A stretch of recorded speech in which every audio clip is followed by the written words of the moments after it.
Louth, is mis Moran, chun marang fuig a scolar coin, an seo I Mhaicín na Monaghan. Chun chun an Princess Royal a cheant le lán a cruite fé ar an 7 daoig de mídhear a fór. Mhaicín sult.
Fáilte Ábhairteach, and if you've just joined us, you're in for a treat of harping for the rest of today and all day tomorrow on Lá na Cruite Harp Day.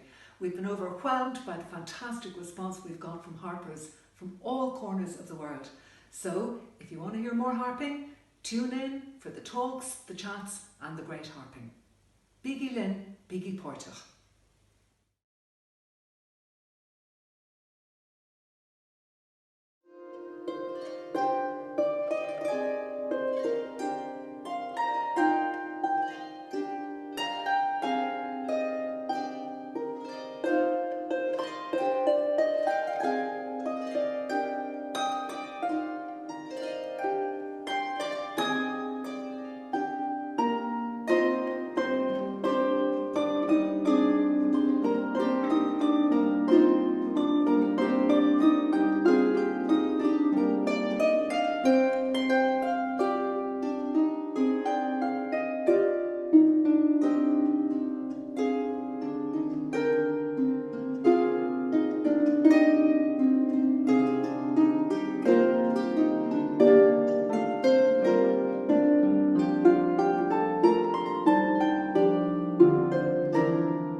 Hi everyone, this is Michelle Mulcahy here joining you from County Limerick this evening, and I'm delighted to be part of Lawn na Crita 2020 to celebrate our great instrument and also our great icon Thurlock Carolan. So in joining you in celebrating Thurlock Carolan today, I'd like to play you a piece which is called Carolan's Cup, and this particular piece is, the air of it is said to be very similar to the beautiful air Brúch na Carrigabána. So many of you that will be familiar with that air will hear the similarities in it. So I'm in the key of A flat major, and I'm going to play it in full for you twice, and then I'll break it down and show you the arrangement and the melody. So here it goes.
So that's our Carolan's Cup in full, and what I'll do now is I'll break it down into the melody and then followed by the arrangement of the first part. So here's the first phrase. So once more. So the next little bit we have.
left hand into that, we're starting off with AEA. So you have, and then you're going FCE. Okay, so you have, then you have GBE, and then you have CGA. So you have,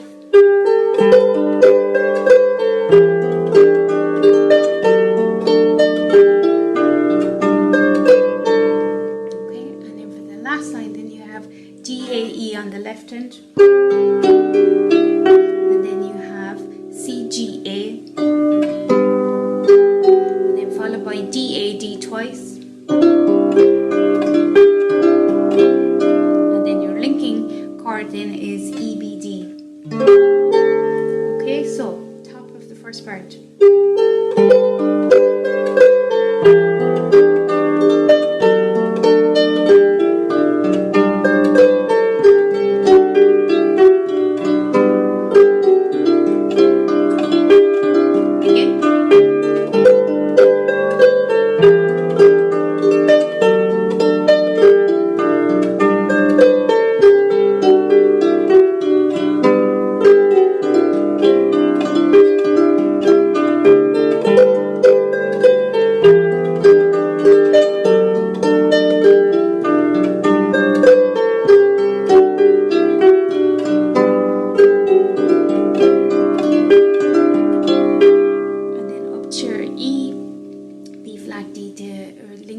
Second part, and then we're into the second part.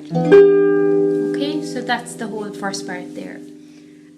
Bringing you into the second part now, so it's a short little tune, so sometimes I always think the best thing is to sit and listen to it a couple of times and then let it sink in and then go for it on the strings. So with that in mind, let's go for the second part. So we have,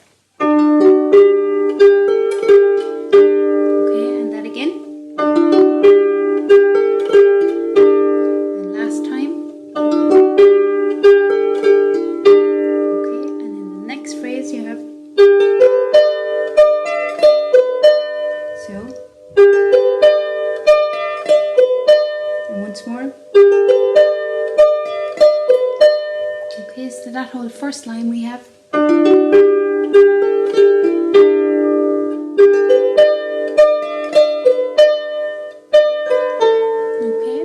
and then the second line, then a little bit of repetition, okay, and again we have, last time. But after that we have, so you have, once more,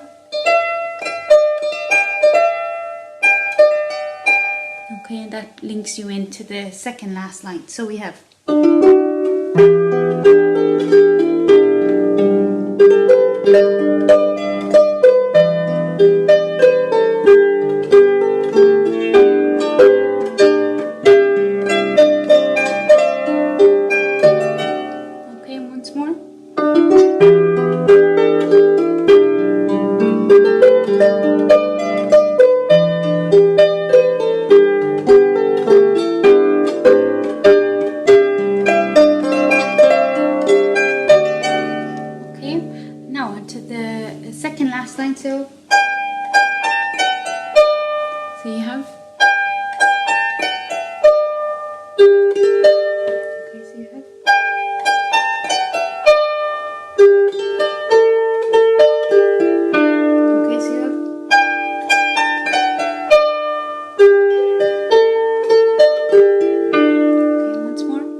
line of the first part, so you have,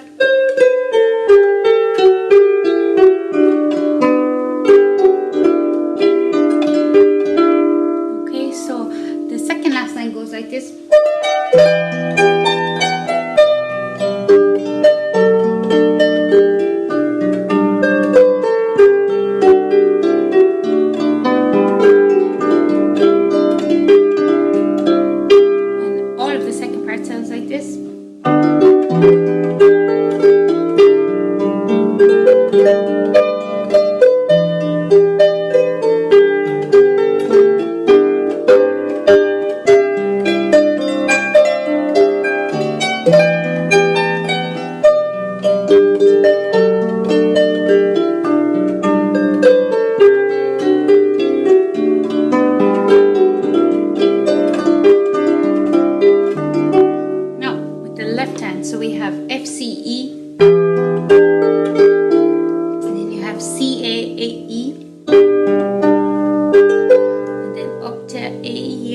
and then FCA.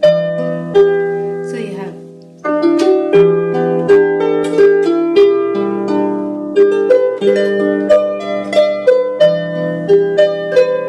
once more.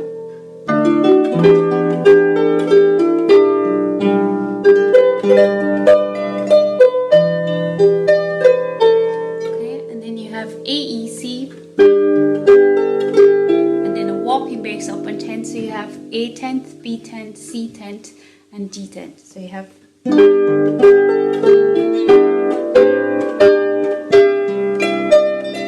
then finish off with D and A.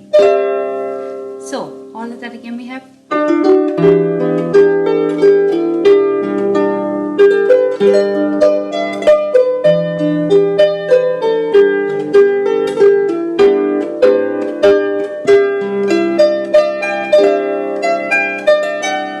Okay, now the next bit we're going on to FCA on the left hand. So we have, and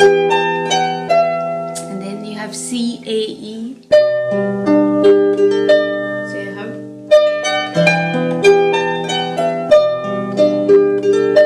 okay, and then you have GBE, and then CGA coming from the first part. Okay, so you have,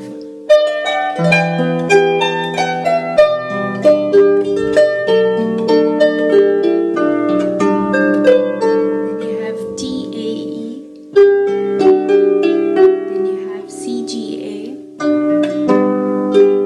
then DAD twice, and then your E7th is linking you in. Okay, so top of the second part we have.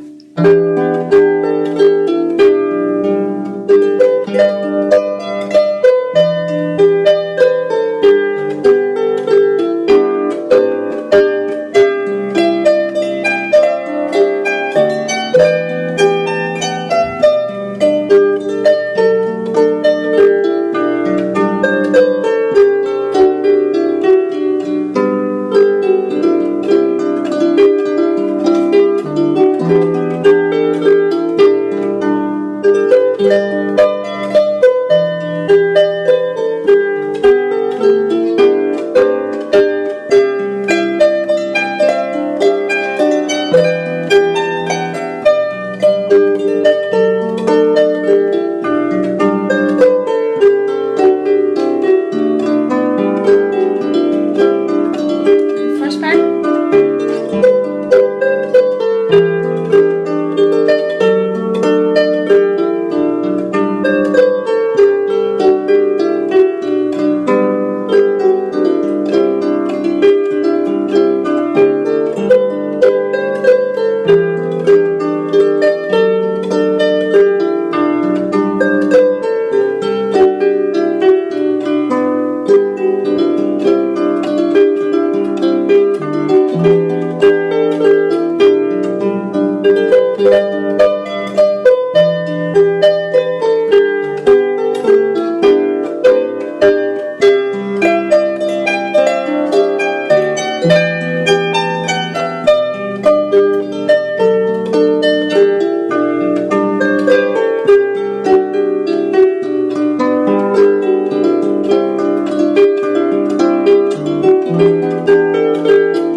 Hello, my name is Fiana Ní Chathasaigh. Today I'm going to be teaching you an O'Carolan piece called O'Carolan's Cap. Donal O'Sullivan, in his writings and collection of O'Carolan music, said that the cap referred to the last drink before bedtime. So I'm going to start off by playing the piece fully through for you, and then we're going to break it down and have a look at it phrase by phrase. So I'm going to give you some options for the fingering. Of course, there are many different options, so these are just suggestions for you to follow. So let's get started.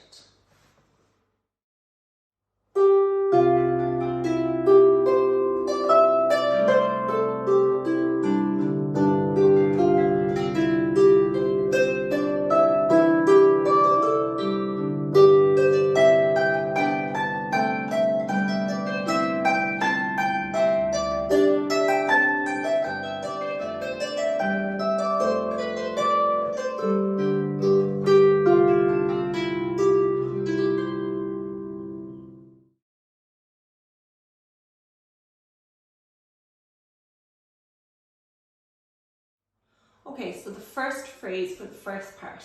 So G is going to be our lead note, and then we're going to put our thumb over to the F, okay? So we lead with the second finger and then place fours down, F to C. And now before we play the fourth finger, 3, 2, 1 are going to come back on E, G, C. So that's our first inversion C chord. And we come up and connect the second underneath there to the D, and the thumb follows on E, and we're going 2, 1, 2. So that's our first phrase, okay? So it's 1 and 2. Lead, place, connect, 2, 1, 2. So that's our first phrase.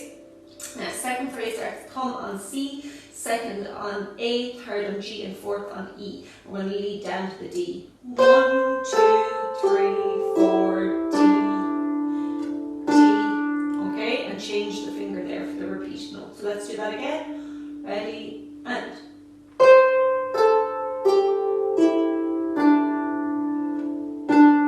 Okay, so now we're going to go back and put the two phrases together, okay?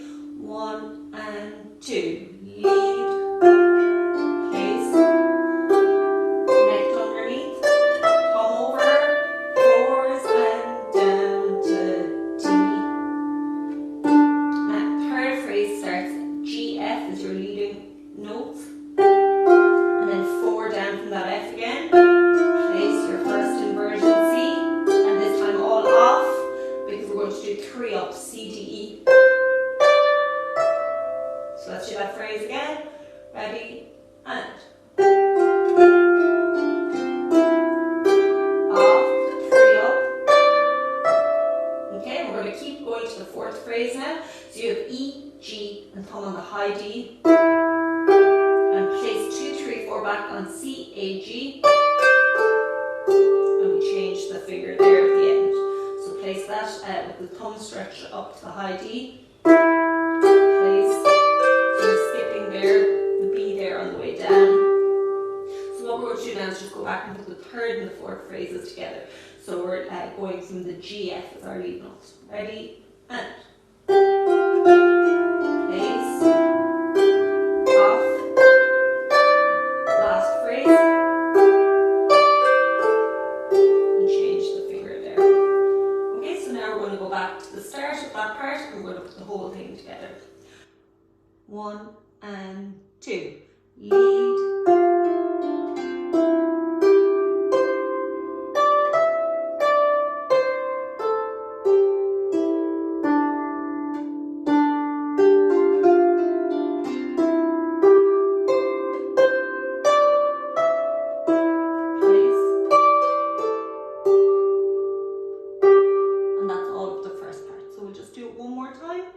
so 1 and 2. Lead,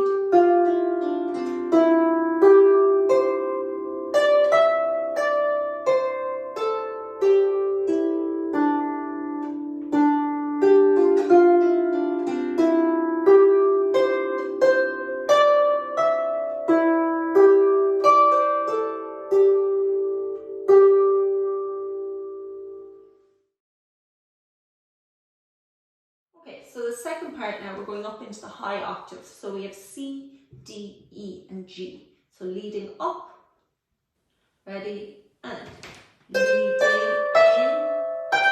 And now we're changing second finger onto that G we just finished on, thumb on A next door, play the second, and before you play the thumb, 2, 3, go back either side of the F. And then we're back down to the notes we start on, but instead of coming up, now we're going to go down. 1, 2, 3, 4. So let's do that. Ready, and leading in.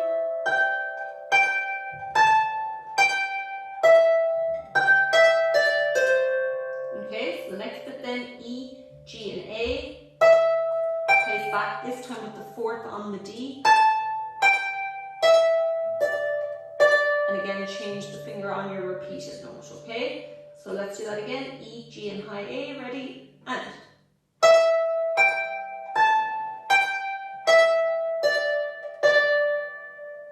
Okay, so now we're going to put the two bits together, okay? So 4 is up to the high G, leading in.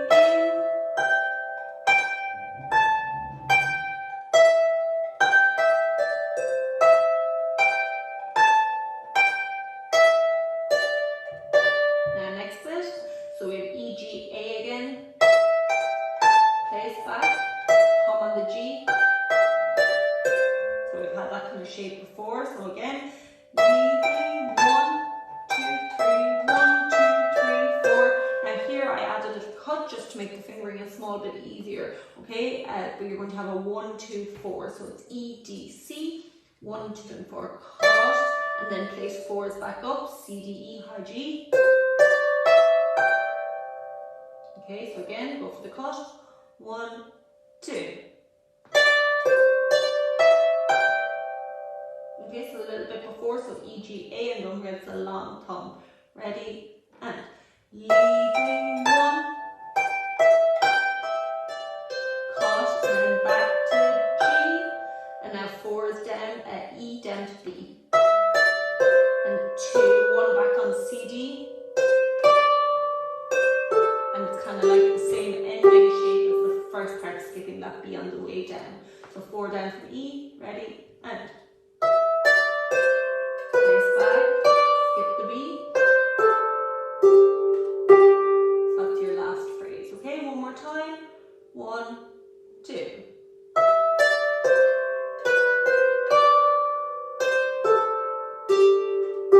Okay, so let's go back now and put all of that together. So 4 is up.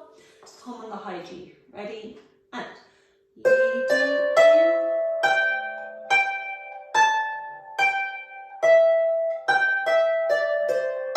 Four is back down to the D. And change the finger. Thumb. 4s. Cut and back to G.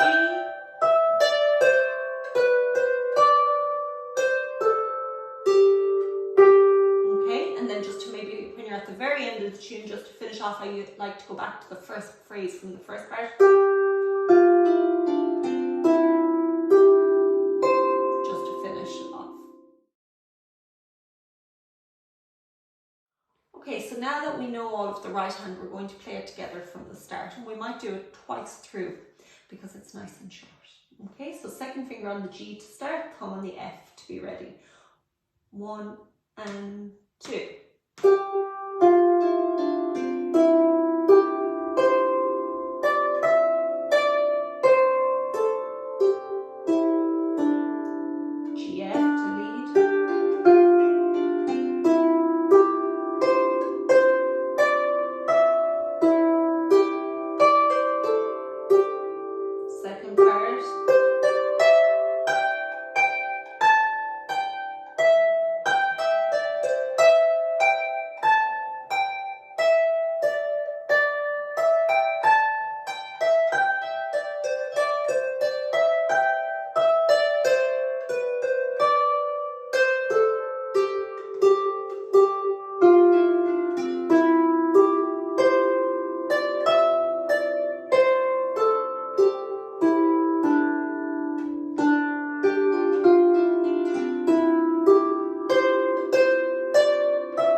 starting with an octave C, and it's just going to be long for the first phrase. So it sounds like this.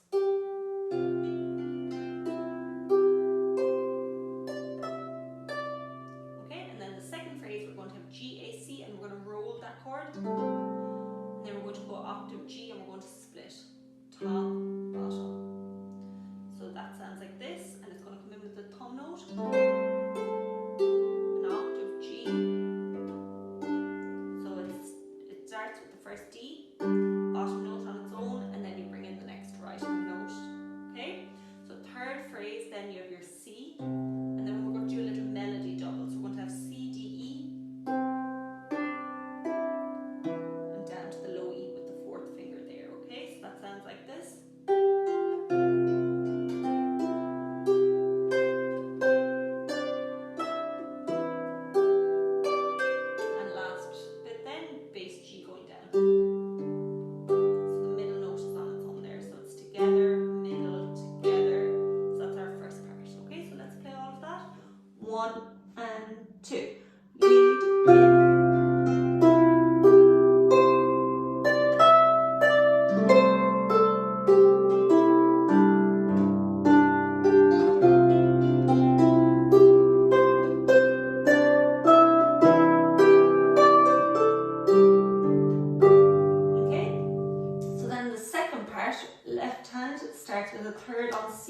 We're going to walk down all the way to the third on the G. So that's our first phrase. And the second phrase, we're starting with the third on C again, but this time the thumb note is going to rise and we'll keep the C on the bottom. And then last chord is D and G. Okay, so rise the thumb. And when you get to the G, move the second up to D. Okay, so that's our second phrase. Then our third phrase, you can do octaves or maybe tenths if you want to have a choice there. And we're going to walk for the third phrase all the way to the E. And then our fourth phrase, just come back up long F and G to finish off. Okay, so that's all of the left hand for the second part. So one more time. Third's going down. Rising the thumb up. Octaves and walk. Back up. F and G. Okay, so the way that comes together. So we're going to lead into the E. So ready and lead to E. And then it's with the second finger on the G. And the second finger again gets your A and C. And then thumb, you should land on G and B. Okay, so we're going to do that again. Ready and leading in.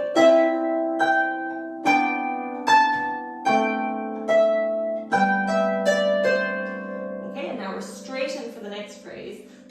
So it's going to come with the E. Thumb on the A gets your C and F.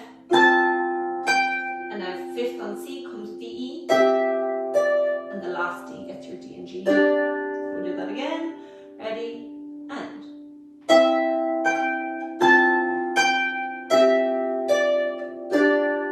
Now down to your octave A for the third phrase. So we're going to lead to the thumb. Leading one. Thumb again. And the cut here gets your octave F. And the thumb gets the E. So it's nearly always with the thumb.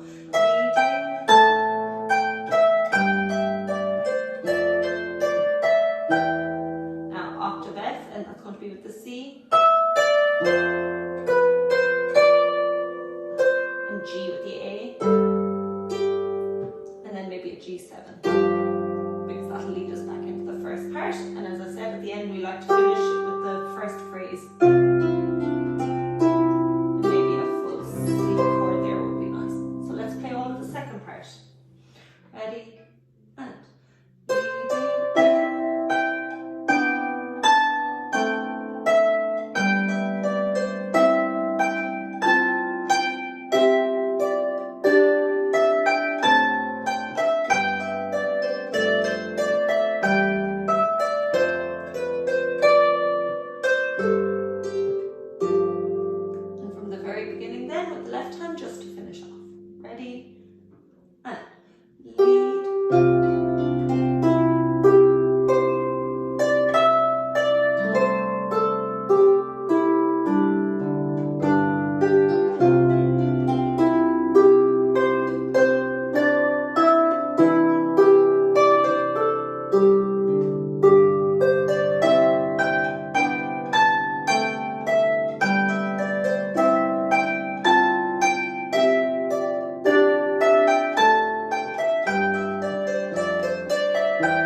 up, I'd like to thank Harp Ireland for inviting me to contribute this video lesson, and of course to the Arts Council for their continued support.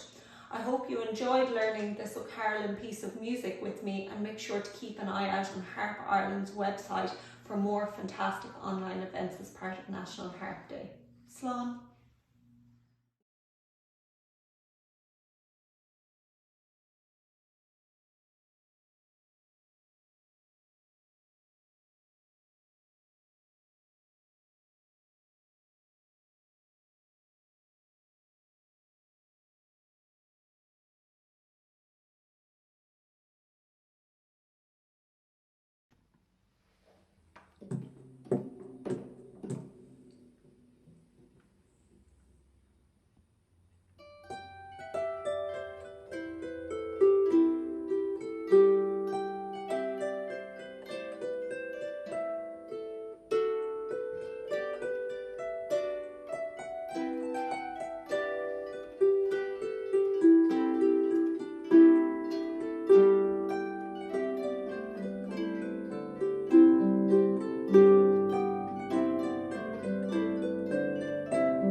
Hello, my name is Maria Cleary and I hail from Carrick-on-Suir, but I live outside Ireland for nearly 30 years now. I am delighted today to present a piece by Turlough Carolan for Lá na Cruite Harp Day 2020. I've decided today to try out a personal experiment and share these results with you. So I'm going to play and then afterwards I'll talk. Today I chose the piece Luke Dillon by Carolan, and I'm going to perform it on two different European historical harps. The first instrument I'm going to use is a Romanesque harp from the 20th century, a copy made by Rainer Thurau in Germany, and it is a copy of a drawing in a manuscript found in St. Blaise's Monastery in the Black Forest in Germany. It's an instrument with a single row of strings, and it is tuned in either hexachords or modal tuning, and the temperament is Pythagorean. That means pure fifths and not very nice thirds. Then I'm going to play the same piece on a Renaissance and Baroque Iberian harp. It's called Arpa di dos órdenes because it has 2 rows of strings and they are cross-strung. And this has a different sort of temperament. It's mean tone tuning, which means very nice thirds. So, here's my first version. Luke Dillon by Turlough Carolan.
And now to the third and final version with my resident fiddle player Davide Monti.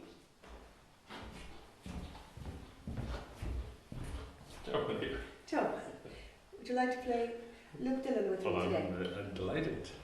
Hello, everyone.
Thank you so much for listening and watching today. I would like to share with you some of my musical processes and my approach to music. For over 25 years I have been performing on many different types of harps, historical instruments and copies of historical instruments. I am passionately involved with looking and searching for manuscripts and original sources and really trying to read between the lines when I am performing. I play pieces and I must make musical decisions upon the knowledge which I already have regarding styles of music and periods of music. But most importantly, when one takes a harp in one's hand, something happens. Something different happens when I take this instrument rather than the Spanish Iberian harp. This is a small instrument. This is an instrument that is sometimes not so stable about how to hold it. It is a melody instrument. This is a melody instrument, and I think about melodies. I think about modes, I think about hexachords, I think about counterpoint. Actually, just last week, I followed a course on improvised Renaissance counterpoint and singing, and my version of Luke Dillon was strongly influenced today by what I just learned last week. So I'm very grateful about that, and I'm delighted to be able to share it today. When I stand beside my Iberian harp, an instrument that one always plays standing, I think about the bass. I think about melody. I think about four voices, soprano, alto, tenor, and bass. I think about how I can realize or compose or improvise using four voices, which of course inevitably with their own weaving and entwinement become harmony and become triads. This is an instrument that I can play alone, but I can also play with somebody. And this is just exactly the third version that we played together, Davide, when he played on the violin, and I accompanied him, or I realized a complete harmony underneath his melody. For today, I also looked at 3 different sources of this tune. The first source you can find in the wonderful facsimile book edited by Nicholas Carolan, which is Neil's 1724 collection of Irish tunes. You'll find it on page 20. Here, of course, we only have the melody, and we could discuss a lot what one should do or what one shouldn't do when interpreting this music. But it is very clearly something that is published already. Carolan is still living, and the publication is clearly in a style of other music written around the time. We can think about Handel, for example. The second source that I looked at today was from a Bunting manuscript, and Bunting transcribed Luke Dillon from a printed book, he says. And interesting enough, when he was at the Belfast Harp Festival, no harpist played this piece. And this is rather interesting because this piece is by Carolan, who we all know was a harpist. The third source that exists of this tune is printed in 1810 by Mulcahy, and what is, once again, this is just the melody, but what is wonderful is that there is a spare extra line for a bass, which hasn't been filled in, and this is also very interesting and rather rare. The whole book is like that, but this is wonderful because what I would invite all of the harpists out there, or anybody else who's listening, what is important is to let this music live. The only way to make it live is to play it. So take whatever harp you have, play this music, make your own arrangements, and enjoy. Have a wonderful Harp Day 2020.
Jeeve, my name is Éadaoin Ní Mhuirthile and I am harpist from County Mayo.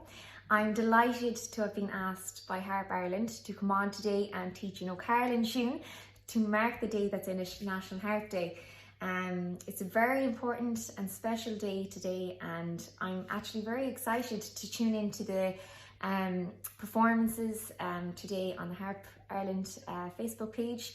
And I know there's performances from harpists all over the globe to celebrate this instrument beside me. The tune that I've decided to teach is called The Two William Davises. I learned this tune a few years ago and it's one of my favourite Carolan pieces. There's a long history to this tune and it's actually connected to Scotland as well. And I'll post some of that in the comments below. I won't spend too much time talking about it. And I'll also post a notation as well if anybody's interested in learning it. This tune has been transposed from F major, so it's in G major now. So G major has one sharp F. And the way I'm going to do it is I'll play it once through first, how you get a feel for it, and hopefully you like it. And then I'll break it down. I'll go through the first part slow and the second part slow with some fingering and technique. And I'll also go through some left hand ideas.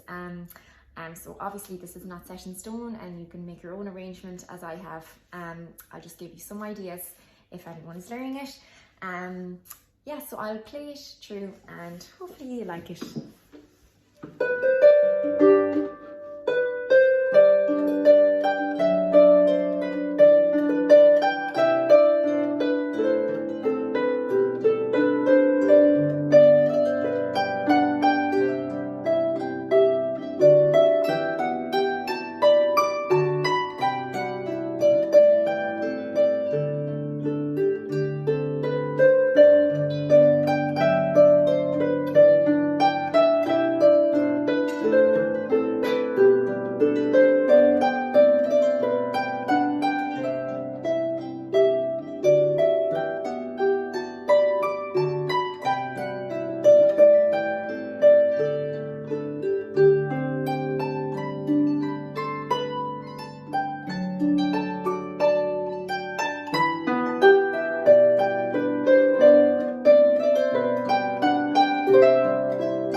Tune there. So now I'll go through the first part slow and just give a few ideas on fingering and technique as well. So obviously you keep your thumb up, and when you're placing, put your fingers back into your palm of your hand.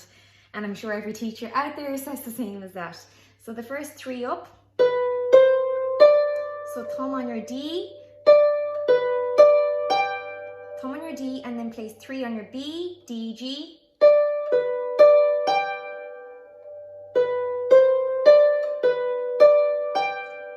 And the next after that, and then the next you go 2, 3, 4 EDC. So 2, 3, 4, and then cross over to your second.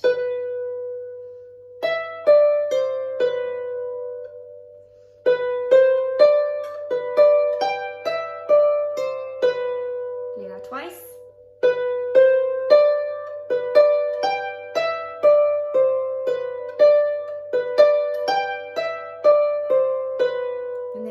From C,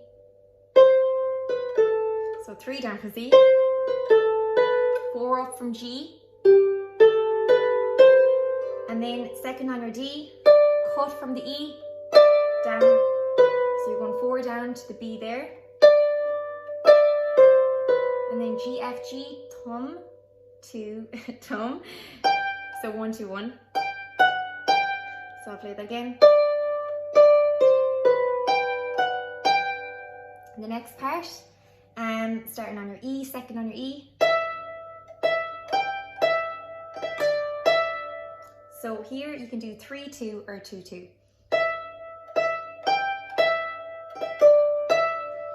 thumb back on your G.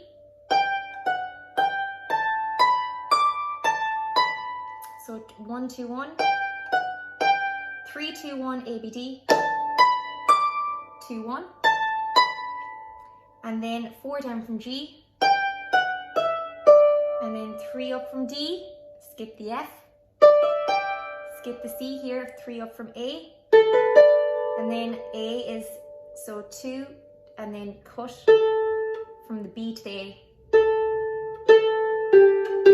3, 2 on your G.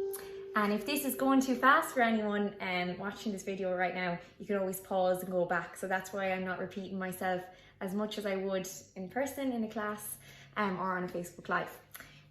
So I'll play that all again and just all together, not disjointed.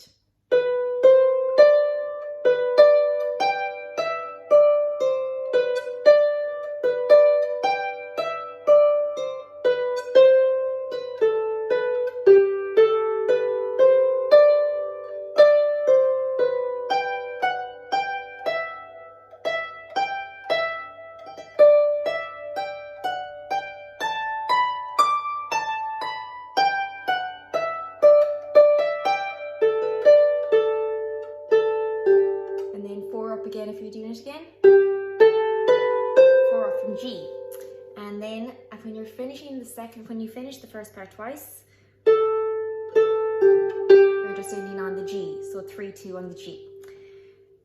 So the second part then,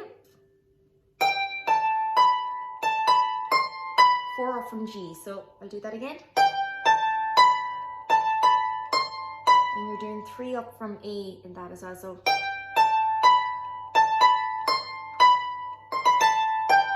so here you're doing 4 down from C.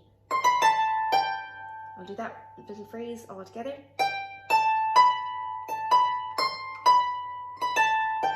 And then next bit, 2, 3 on AG. So 2, 3, 2, and then thumb on the high D. So you're cutting from the B to the A. And then you're going 4 down from B, you're skipping the F. So I'll do that again, 4 down from B, skip the F. And then 3, 2 on BC. And then, so D, second finger on your D, and then you do it twice. 4 down from E. And then 1, 2, 1 on G, F, G.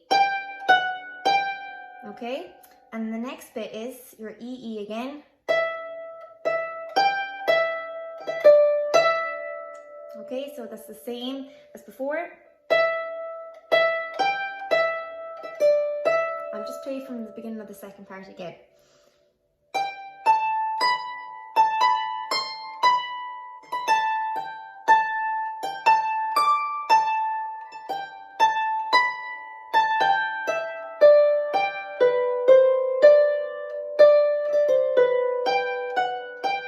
This is the part, E, E.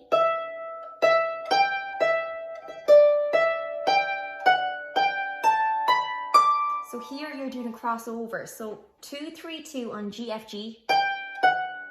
And then your thumb on A, and then your third finger on B. And then 4 down from G. 3, 2, 1, D, E, G. 3, 2, 1, A, B, D.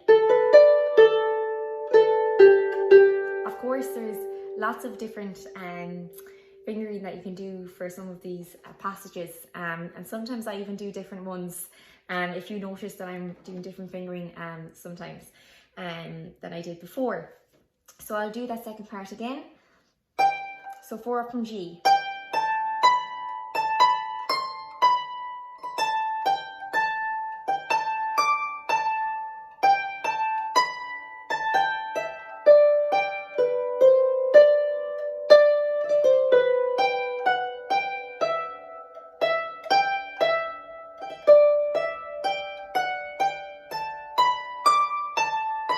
Down, D, E, G, 3, 2, 1, A, B, D, cut here. So cut from the B to the A, and then you're doing 3-2 on G. Okay, and then again.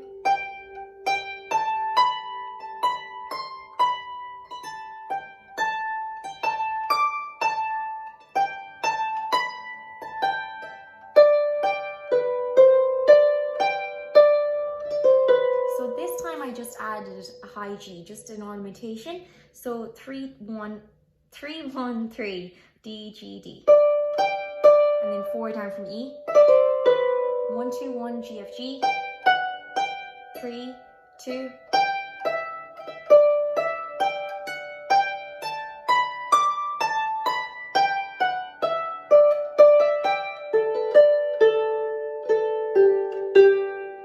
So that's a quick tutorial of the tune. And of course, as I said before, there's lots of different fingering that you can do for that. And now I'll just go through some left hand that I do playing this tune. And as I said before at the start of the video, this is only my take on it, and of course there's loads of different arrangements that you can make. I just want to give you some ideas that you maybe could use when if you're playing the tune. So starting off, I always like to start off sparse, so light and gentle, and then build up as I go along.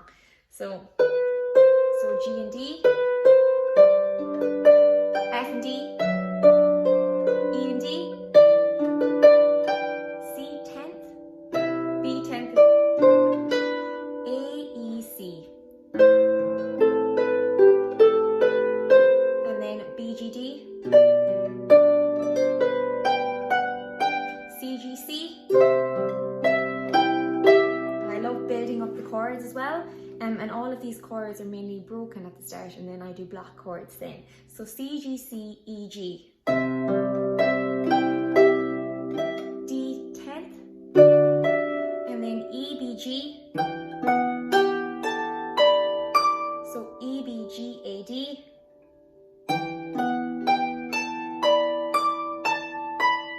And then C, G, C. D 7th. And then if you're building up then in the first part, you can do G, D, B 10th. A, I'm just going upwards.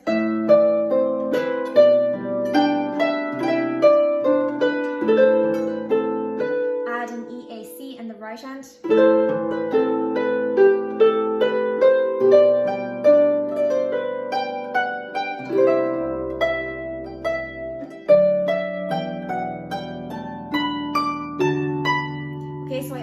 Bottom bass, if you can see it there, just to add effect to it. And then at the end, so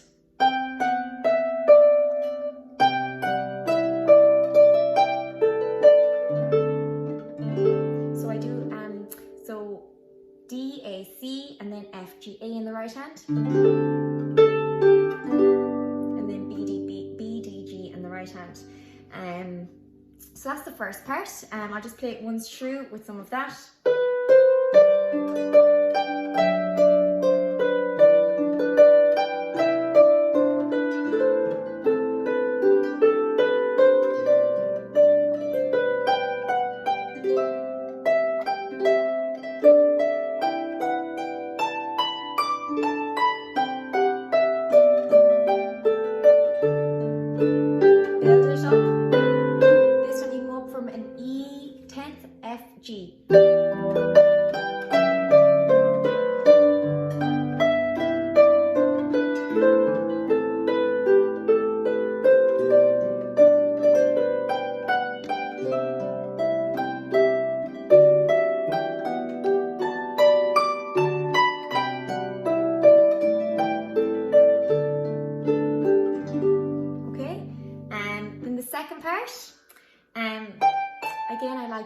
Start off sparse and build it up. So G and D at the top, up an octave. So it's nice to use the whole range of the harp when you're playing the left hand as well.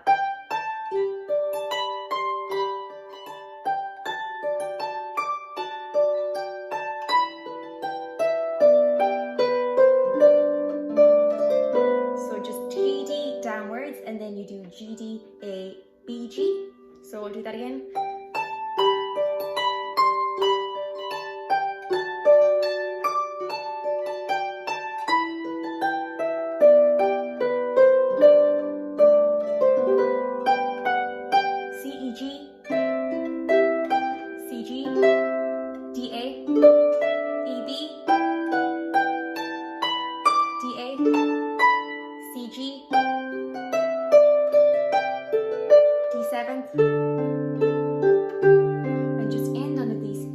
7th, again going back into the second part, and then go downwards this time, intense. F, D, A, E, B, G, B, G, D, and then low G, 10th, A, 10th, B, 10th, and big chord here, C, G, E, G, C, E in the right hand, E, B, G, and then A, D at the top, D, 10th, C, G, E, and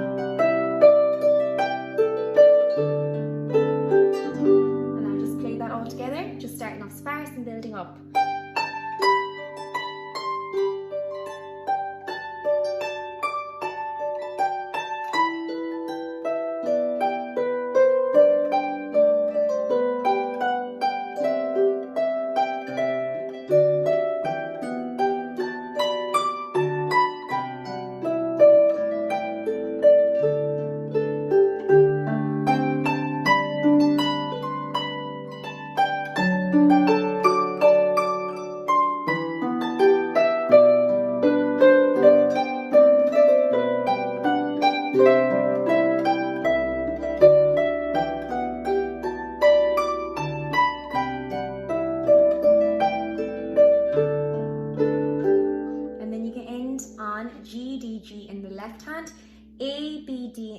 Right hand, and then G again in your left hand.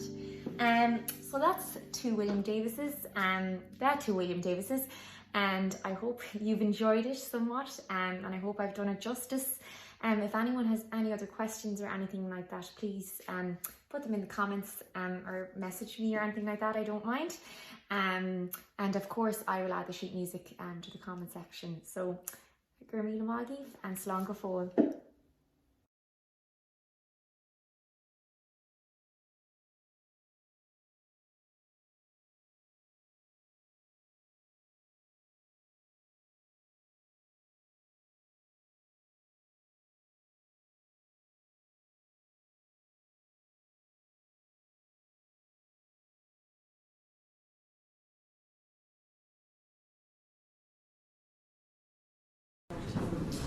Well, thank you everybody for coming along to this middle part of the Discovery Day.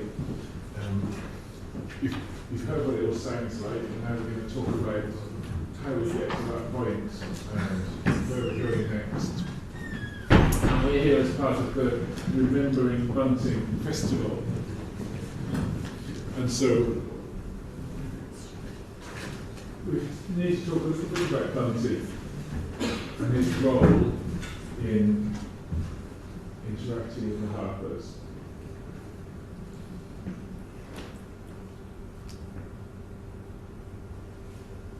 Am I too far away from the machine? There we are.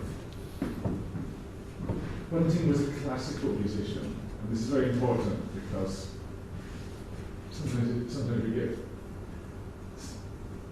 all his different aspects mixed up, but primarily he was a classical musician. He was a church organist. This is the ancient organ keyboard, the 18th century organ console in the church in Drogheda, where Edward Bunting's brother Anthony was the organist. And when he was a young boy, Edward went to Drogheda to study classical music with Anthony. And so I'm sure Edward would have played on these keys when he was very young. And Bunting was also a pianist. And I'm not sure if he learned at the cathedral choristers in Armagh where he was born or what, but he had this very good classical music training in the church, keyboard, organ, piano kind of world.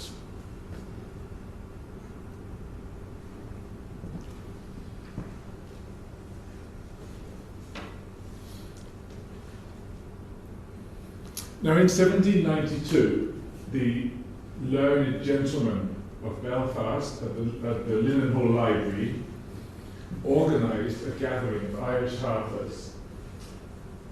The idea of the gentleman there was to preserve the ancient national music of Ireland. It was a patriotic and educational and cultural project. And so they organised to advertise to all the harpers in Ireland to get them to come. And this is part of their original advertisement. It's in the Beth collection, in the Beath collection, in the Linen Hall Library. And they advertise, you can see at the top, for a skillful musician to transcribe and arrange the music of the harpers. And it's a complicated story, but the skillful musician who eventually came was Edward Bunting. The meeting was at the Assembly Rooms, and over 3 days, I think, and Bunting came to the Assembly Room, and many fashionable Belfast people, and the Harpers, and they all were there in the upstairs room, and the Harpers played, and Bunting listened, and the fashionable ladies and gentlemen chatted amongst themselves and were seen to see and be seen. Now the Harpers were, the old Harpers were from a different world. They were rural, Irish-speaking, complete opposite end of Irish life from the urban, cosmopolitan, Anglo world of the town of Belfast. And these Harpers, all of these Harpers were at Belfast Festival in 1792, and they represent the end of a long tradition of indigenous Irish harp playing. And these men, they were mostly men, were the last generation to play the harp in Ireland in the indigenous Irish harp tradition. The youngest of all is the lad at the bottom right, William Carr. He was just how old was he? 15 years old in 1792. And he had been taught to play the harp by Patrick Quinn, the man bottom left, and also by Arthur O'Neill, the man top left. So you have, even in this last generation, there's more than one generation, if you like. The man top right is Dennis Hampsey, and he was another generation older. He was almost 100 years old at this point. But still, these men were the last cohort to play the old Irish harp in the old indigenous tradition. And so our work with the Harp Society and individually is to try and discover more about this harp tradition. And so how do we do that? What are our processes to rediscover this lost tradition? So we can start with the people. Here's Arthur O'Neill, sitting under a tree. It's a very beautiful picture, very atmospheric and characterful, and he's got a very distinctive profile and haircut, and we can kind of recognise him in other pictures. Now, Edward Bunting, I think he got on quite well with Arthur O'Neill, and he often refers to information from Arthur O'Neill. I think Arthur O'Neill was like a raconteur and storyteller, and a bit egotistical, and so he would chatter away and tell Bunting things, and Bunting would write them down. And so this is a sheet in Belfast Central Library, and Bunting has drawn little sketch pen portraits of Arthur O'Neill, and he's captioned them. On the left hand it says, thinking. And then, I don't know what the middle one is. Is this Arthur O'Neill with his head shaved? Bunting being irreverent, because of course poor Arthur was blind and couldn't see what Bunting was doing. And then on the right we have laughing or smiling, and there's a little speech bubble, and Arthur O'Neill says, Mick, how does my coat fit me? And Mick was his manservant, because all the harpers would travel with a manservant to carry the harp and go. I don't know if that's Mick in the middle, it might be. And then at the top of the page we've got names of harpers. He's written Hempson, Quinn, Higgins, Black, Fanning, Keenan, Duncan, Byrne, Rose Mooney, Kate Martin, O'Shea of Tralee. And I don't know if this is Arthur O'Neill telling Bunting the names of harpers who are interesting or important that he should look up. And then Bunting went even further, and he commissioned one of his secretaries, Thomas Hughes, to take down from Arthur O'Neill's dictation the memoirs or autobiography of Arthur O'Neill. And there are two separate copies of this, like a first copy and then a second revised copy that Arthur O'Neill made with Thomas Hughes, and they're both at Queen's University Belfast in the Mulcahy Library. And they're both online, so you can read the whole books online, and they've both been transcribed as well. And so this is the beginning of Arthur O'Neill's autobiography, and he says, Memoirs of Arthur O'Neill. I was born in Drumminstard, near Dungannon, in the county of Tyrone. My father and mother were both called O'Neill. Their fathers and mother names were O'Neill. And so on he goes, with his great long genealogical thing about how he doesn't have a single ancestor who wasn't called O'Neill. So he's quite full of himself, you know. But it's a great read, and it's full of anecdotes and ridiculous stories, practical jokes, and memories of all the different old harpers. So I highly recommend you go onto the Queen's website and have a look at Arthur O'Neill's memoirs. This, I told you there were two versions. This is the first version. This is much more rougher. This is like a much more high-speed draft. And just last year, the Queen's Library started digitising this, and they put up on the social media part of this page the little scratchy thing in the bottom left-hand page, and I'd never seen that before. And if you turn it over, it's a little sketch of Arthur O'Neill with his harp. And I just thought, that's so sweet. You get a real personal connection with these people through these documents. Okay, and Arthur O'Neill, we have harps that are traditionally said to have belonged to him or to have been played by him. So this is a harp, it's in the Ulster Museum upstairs with all the military and United Irishmen displays. I think you can see this is not the same harp as in the portrait.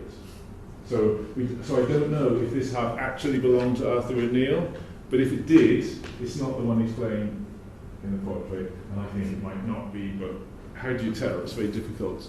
There's another harp that's traditionally connected to him. This one's now in London in the Victoria and Albert Museum.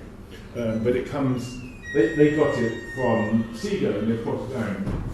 And again, I don't know if the connection is spurious or real, but you can see at least it has a similar kind of shape. It has the little scroll at the top turning back. Although there are other differences as well. So we can't be certain about these connections. There are lots of old harps. This is a collection of old harps in the National Museum in Dublin.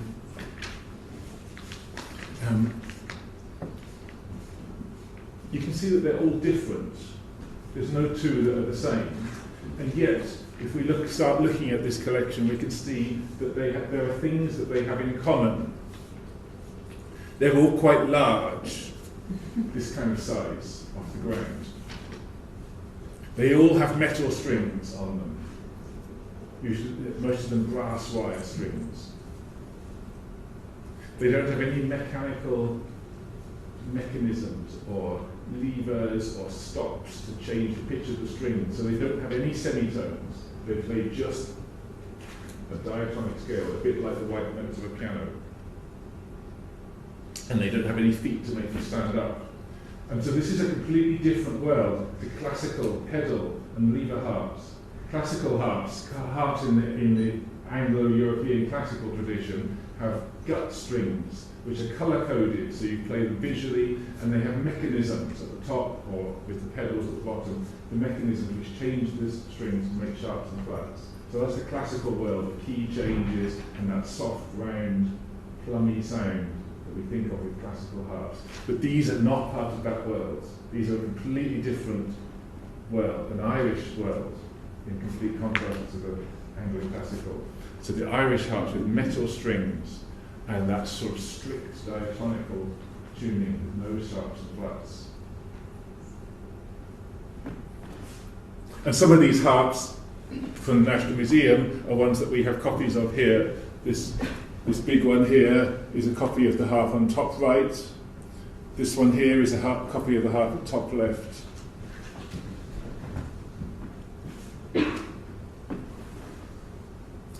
There are other old harps. This is a harp that's kept in the Guinness Museum in Dublin. This is a copy of it. And this harp is traditionally said to have belonged to Denise Hampsey. We saw Denise Hampsey's portrait earlier, and here's Edward Bunting in one of his notebooks writing out the tuning schedule of this harp, and that's very interesting from a musical point of view, because now suddenly you don't just have a harp that's all tiny and out of tune, you have all the names of the notes that go with it. And here's Denise Hampsey sitting with his harp, and if you look backwards and forwards between the portrait of a Hampsey and the harp, I think you can see that they really are the same instrument. The thing that catches people out is that the harp on the left has a big beaky animal head, and the harp on the right doesn't. But if you go to the Guinness Museum and look at the harps there, you'll see that there's a big crack where the head had come off and has been stuck back on. So don't worry about the animal head. Look at the other things. Look at the little roses. Look at the little curls on the top. You can see this is the harp. This harp in Guinness is the one that Denise Hampsey's playing. So that's a fun little thing you can do, is try and match up little bits, fragments of the story. Here's another harp in the Dublin Museum. This one's in Trinity College, and it's not on display. They have it as a kind of reserve harp, so that when the famous Brian Boru harp is being cleaned, this one can come out. I think that's how it works. But you can make an appointment to see it if you're interested. And this one is traditionally said to have belonged to Patrick Quinn. And here's the portrait of Patrick Quinn. And again, if you look backwards and forwards between the harp and the portrait, I think you can see they really are the same object. You can see every little detail on the portrait matches the details on the harp. So that's very exciting. And it's a beautiful harp. It's painted and carved and decorated and very well made. And it's a beautiful portrait. It's very characterful and expressive portrait of a harper. And I think this is perhaps the best portrait we have of one of the old harpers to show their personality and their harp and everything. So that's great. You can get a sense of the kind of research we can do. We can go to museums and look at harps and portraits and the anecdotes and the information. We've got all this information. And we can learn a lot about the old Irish harp traditions.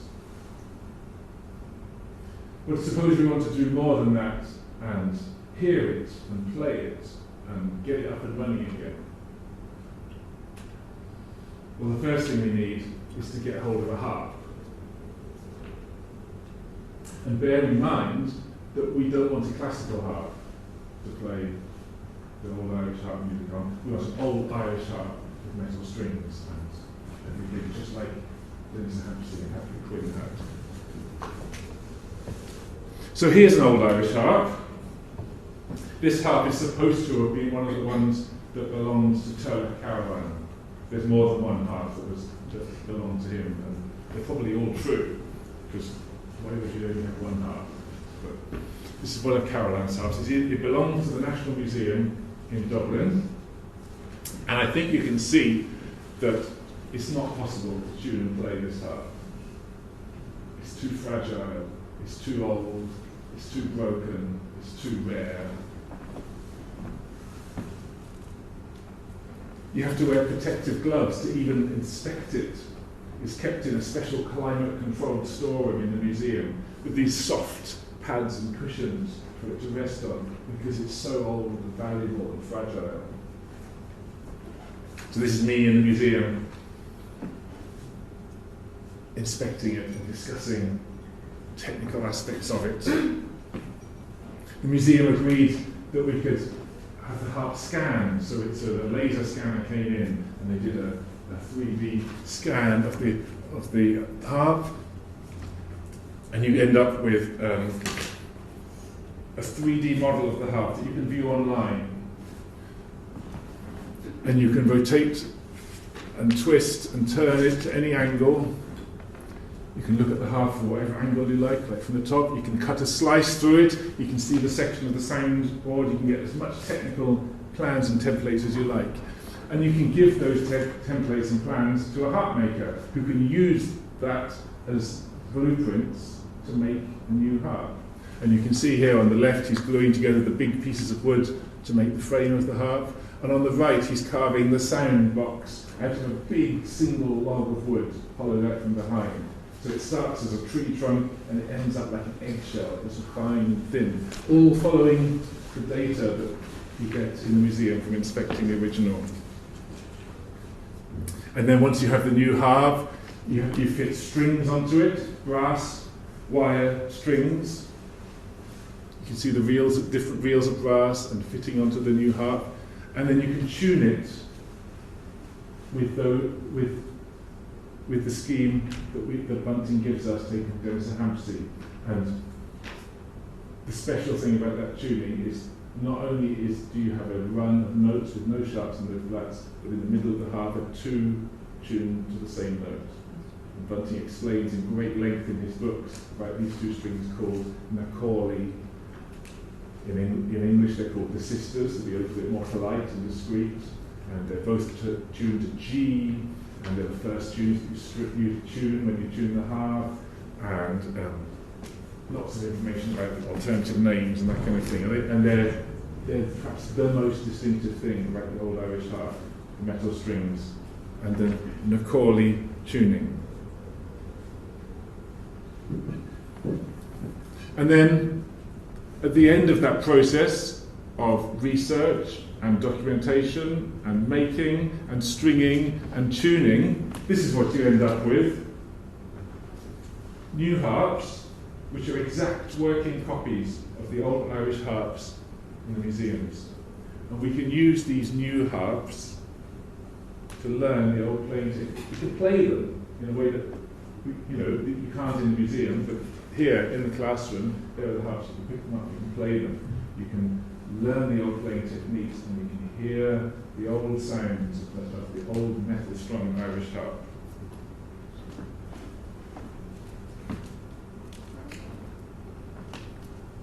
So far so good, you have an instrument, you have it strung, you have it tuned, you can touch the strings and hear it sound, but what music do you play? How do you play music, or how do you learn music, or where do you find music? And not just what tunes, but what style, and what idiom, and how do you play the tunes? What should the sound of the old harp music be like? Wouldn't it be great if we could go to a master musician, a tradition bearer in the old Irish harp tradition, and learn from them? We could go to Dennis Hampstead, and we could sit beside him in his cottage, and he could teach us, he could show us how to play the harp, how it sounds, the textures and the richness of sound and the spareness and the flow of the tune and the ornaments and the bass notes and everything. But he's dead and has been for 200 years, so that's not going to work.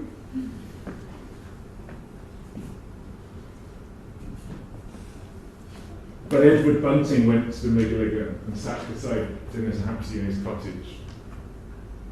So this is our way in. Okay, Bunting is our agent.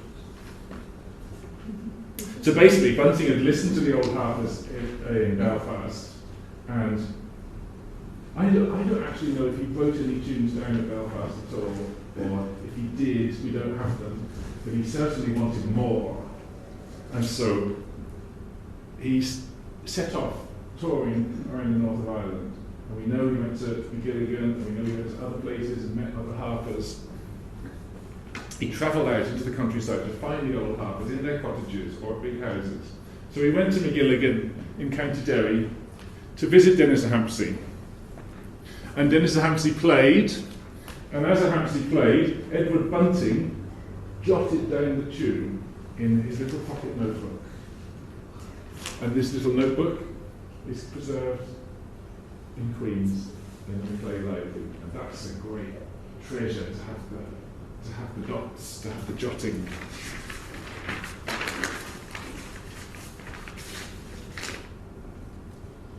So let's look a little closer at these jottings in the little notebooks and see how this can help us.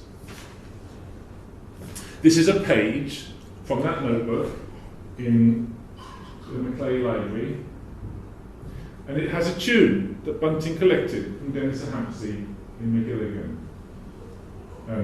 most of you were at the concert, and this is the Lady of the Desert that Siobhán played.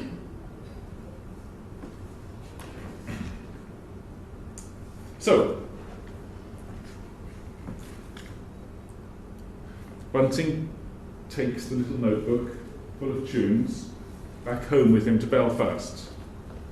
And he sits down at the piano. Because remember, Bunting's a classical musician, he's a keyboard player, he's an organist. That's the first thing that he can do. So he sits down at the piano and he makes a piano arrangement. This is what he comes up with. What Bunting's trying to do is he's sitting at his piano, a little old square piano like this, and he's looking at the dots that he got from Denise and Hampsey, and he's trying to make sense of it, trying to knock it into shape. So I think you can see what he's doing. If you look at the top line of the main manuscript, he's copying the tune down from the notebook, and he's inventing a piano bass. He's basically making a harmonic arrangement of it. But there, where there's a whole mess of notes in the little notebook, they turn into, he copies them into bass notes in the piano. Siobhán talked to you about how he wrote these bass notes that Hampsey played, and so Bunting incorporates them into his piano arrangements. But he's also composing new harmonies and making a new piano arrangement. And I think it's quite obvious in lots of the tunes, lots of the old Irish harp tunes are not very harmonic. And so as Bunting composes his piano harmonies, he tweaks the tune to fit onto the chord progression nicer. And so the tunes gradually, not even gradually, very quickly move away from harp style and into piano style. But that's fine, because Bunting's a pianist, and that's what he wanted to do. Remember the notice right at the beginning, the gentleman wanted their skillful musician to transcribe and arrange the music. Okay? So this is the world we're going towards, and the aim of all this work is to print it and publish it so that it can be sent out to all the drawing rooms of the empire, and everybody, all the amateur ladies and gentlemen at their pianofortes can play the ancient Irish music, and that will keep it alive. This was the plan. And it kind of worked, because these books are quite common. Of course, after Bunting died, his notebooks vanished, disappeared into Cleary, into an attic somewhere. And they were found in the attic of a descendant about just 100 years ago, and they were presented to Queens, where they've been ever since. And so, for the last 100 years, scholars have gone to Queens and have worked on the Bunting collection and looked at the manuscripts and to try and understand what's behind those printed, published piano arrangements. But I think a lot of these scholars, going right back to the beginnings of the scholarship 100 years ago, didn't really realise the implication of it still being classical piano music. Okay? The manuscripts in Queen's are a very, very rich collection. There's so many tunes, so many manuscripts. It's very disorganised because it's just boxes where Bunting chucked his notes as he finished working with them. And so looking through these piano manuscripts is really interesting, and it's a huge resource for studying Bunting's piano process and for studying the development of romantic piano arrangements of Irish tunes and for studying the rise of national music and all these kind of things. And they also are very interesting for learning about the Harpers, because a lot of them contain little tags. So you can see this big manuscript, number 51, Carolan or Lady of the Desert, very ancient, so Bunting's putting information about the age of the tune. And at the bottom he says, get the words from Mrs. Connor. So it's a little note to himself. Is it get or got? So he either wants to go to Mrs. Connor to get the words of this song, or he already has got them and they're in a different manuscript. But that's information for us. We can look up Mrs. Connor, we can see what kind of a singer was she, are there manuscripts that have words from her, etc. So the piano arrangements can give us metadata and tags that we can chase as part of this research. But it's still classical piano music. We haven't yet got back to the sound of the old Irish harpers. But if we get rid of all the piano arrangements, we find something that is not Bunting's piano arrangement, that is not classical music. So what is this? I would stick my neck out and say that this is basically traditional Irish harp music. And you can qualify that in all kinds of ways, but we don't have hours, so I'll not. But what Bunting's doing is this page represents Bunting sitting beside Denise Hampstead. As Denise Hampstead plays, Bunting writes, and he writes at speed as the harper plays. And so Bunting is not engaging his brain here and thinking, oh, I wonder if that chord progression or Hampstead's rhythm go. He's literally responding in real time to the music of the harpers. And this is I chose this one because it's neat and complete, but there's plenty of pages in the manuscripts that are just a line of dots. And actually, those are the most interesting because they're the ones that have zero Bunting piano classical influence. It's like automatic writing. He hears and he dots. And of course, there are harpists to read and work with as well, but there you go. It's important, looking at this, we've been talking about how huge the Bunting collection is, how many tunes there are. It's important to realise that not all the music in Bunting's manuscripts is harp music. In this little manuscript 29, the little pocket notebook, I reckon about a third of that book is harp tunes, and the other 2/3 is not harp music. It's about 15% is tunes that Bunting has copied from printed books or from other manuscripts.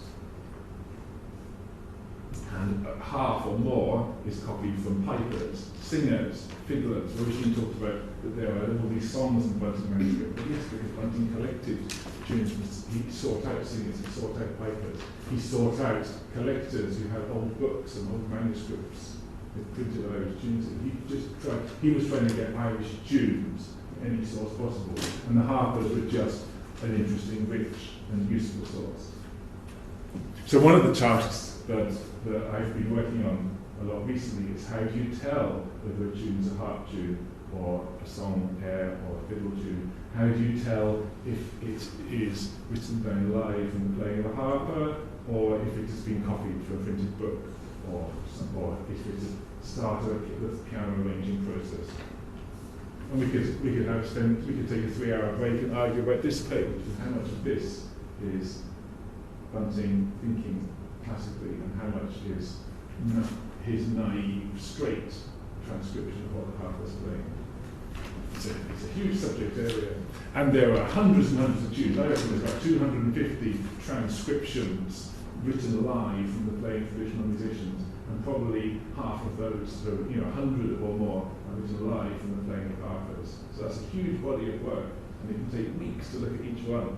So if we start now, we might be done in 10 years' time. Well, we won't, because we'll be arguing the whole time. Okay, so we've identified traditional Irish harp music. We've identified what is traditional Irish harp music. How do we use that to recreate or rediscover or reimagine the lost Irish harp tradition? So it's no use just taking this and playing it on the piano. That's what Bunting did.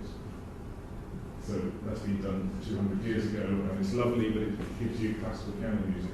It's no use playing on a classical harp, with a classical harp set up with gut strings and semitone mechanism, and played on the right side of the right hand of the treble in the Anglo-classical setup.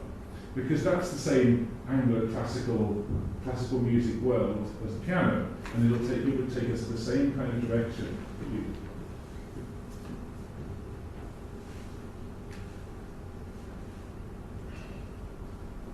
And what we want to do is not to reimagine this music in a classical common practice kind of framework. We wanted to get close to the old Irish harp tradition. So, we can take the transcription and we can look at the portrait of Denise Hampstead. And then we can look at the way he's holding his harp Look at the way he's holding his hands on the harp. And then look at the notation and think, how do those hand shapes match the patterns of notes in the transcription? I mean, you can't take it literally, that this is not a photograph of him playing while that was being done. But you know, we don't have video archived of Denise actually playing. This is all we've got. We have to do the best we can. So you can start to imagine this. Look at the separation of the hands. Look at the separation of notes in the registers in the transcription. These kind of questions you can start to think. How does it actually work? How is he actually playing?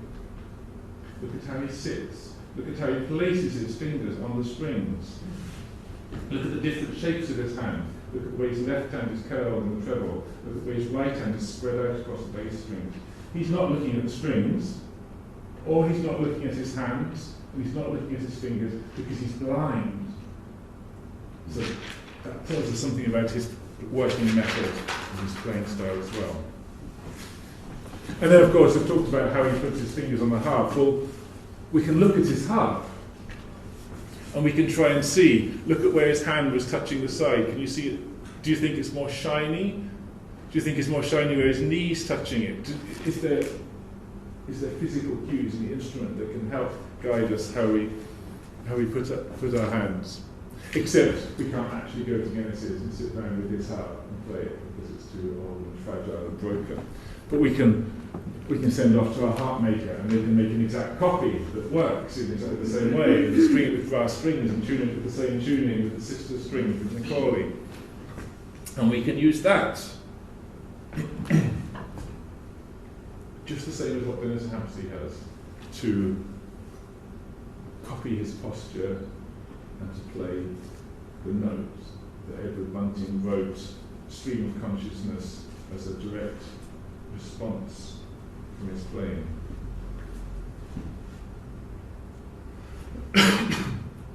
And so this is our method that we're using. This is how we are rediscovering the old Irish harp music. The transcriptions in the manuscripts, in Bunting's manuscripts in Queen's, the portraits of the harpers to show us posture, orientation, hand position, finger shapes, and the replica, the accurate working replica of the old harp strung and set up according to the instructions. And those three things together, we can go a long way with just that.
We're going to follow that beautiful air by Thomas Connellan with another song by Thomas Connellan. And this is a beautiful, passionate love song called Molly St. George, or Molly St. George, in praise of Molly St. George. And Thomas Connellan would have been born around 1639 and died sometime before 1700. Take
We started with some music from the 17th century, but of course this harp goes way, way back in Ireland.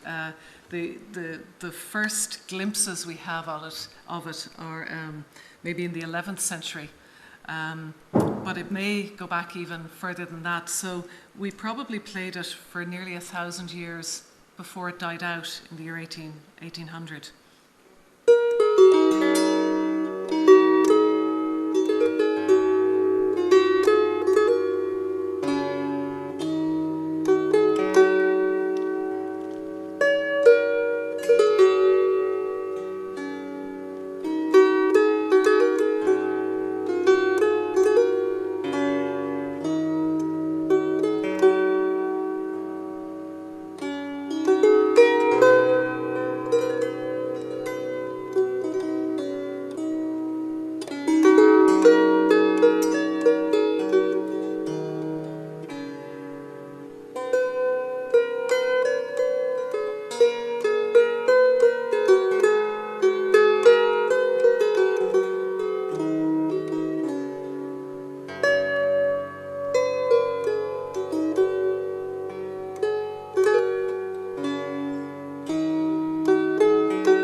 going to continue with another song. This one was collected by Bunting from Daniel Black and Arthur O'Neill. It's Bunny Portmore. And Portmore was an old residence of the O'Neill clan situated on the banks of Lough Beg adjoining Lough Neagh. And the song possibly alludes to the failing fortunes of the O'Neills there. In 1611, the land was given to Lord Conway as part of the plantation of that area of the country. Oh, Bunny Portmore, you shine where you stand, and the more I think on you, the more I think along. If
all the lords in old England would not purchase Portmore.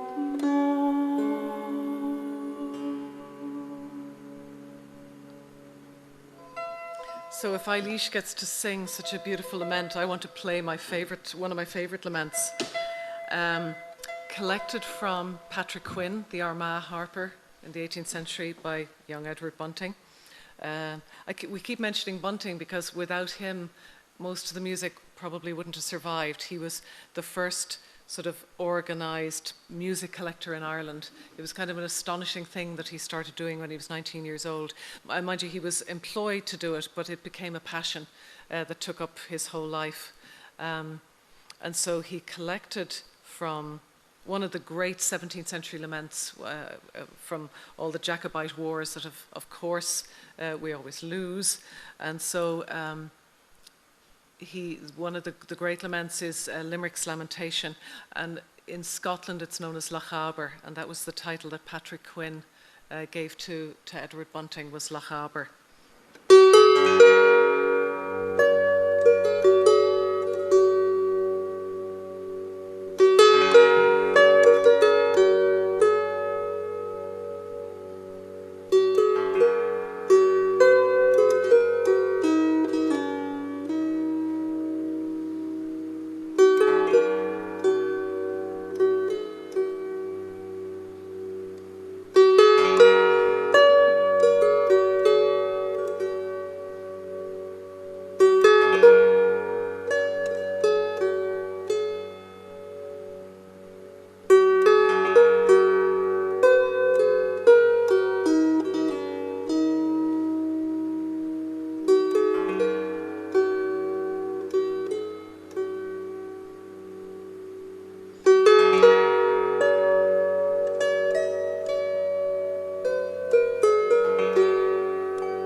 Is mian liom trocht ook nie hoork, is soisle ganule gnies kar, de wiesens an male koen loch riech am buich karkas me loible.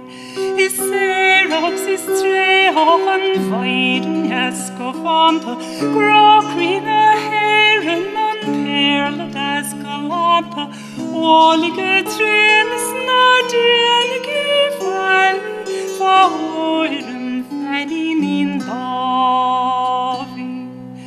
Shudi an alla tevle kun, has luite farin edagra, she fanny as janulen lisnenul, for bohecum Heile, Naroka men sails och mi mega kännesach, dausa och heroch is med på vanische, vågrimontation tiloch insprelat, a fair lilla man